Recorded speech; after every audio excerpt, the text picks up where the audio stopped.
Welcome to the JoomlaXTC Quickstart tutorial. In this tutorial, I'm going to show you how to install a Quickstart version of our templates. So the first thing you'll need to do is to download the zip file for the Quickstart. Unzip the file, take the contents of the folder, and upload them to your server. You'll need a FTP program to do this, or you can ask your hosting company about how to do that. If you're unfamiliar with using a FTP program, I would suggest to check on YouTube and look up a tutorial for FileZilla or one of the many FTP programs out there. As well, you can ask your hosting company about it. If you are a complete beginner, you will be needing to talk to your hosting company about several of these steps. So let's go ahead and get started. So once you upload the files to your server, you'll just point your browser to your domain and you'll get this installation screen. The first thing we need to do is we need to configure this. So we need to select our language and then our site name. I'm just going to put Joomla site here. A description. Of course, you can do the description later.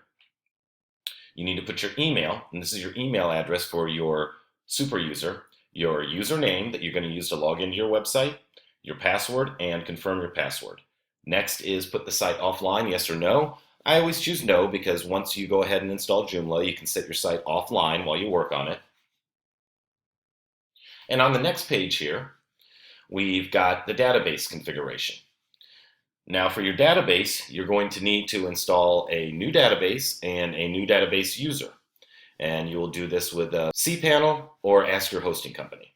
But once you have your host name, your username, your password, and your database name, you can begin. So you select your database type. There's 3 types here. Most probably it is MySQLi, your host name, which is usually localhost, your username, the password for the database, and the database name. The table prefix. If you're a beginner, you can just go ahead and just use the prefix they give you here. If you're a more advanced user and want to set up your own table prefix for the tables for Joomla, you can do that here.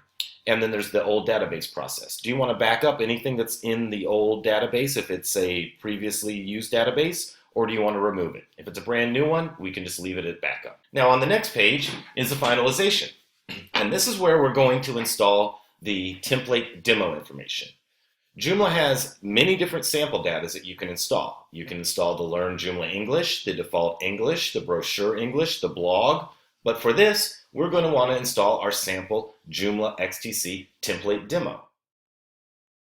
So we'll select this. Email configuration. You can go ahead and configure the email, but I always choose to do it after. So now once we've selected this, we can go ahead and click on the install button. Now Joomla is installing. Now Joomla is installed. You can install extra languages from here, or you can do this later. Remove installation folder. Now before we can progress onward, we need to remove that installation folder. So we'll click Remove Installation Folder, and it's been successfully removed. Now you can either preview your site or go to the administration page. And that's how you install a JoomlaXTC Quickstart.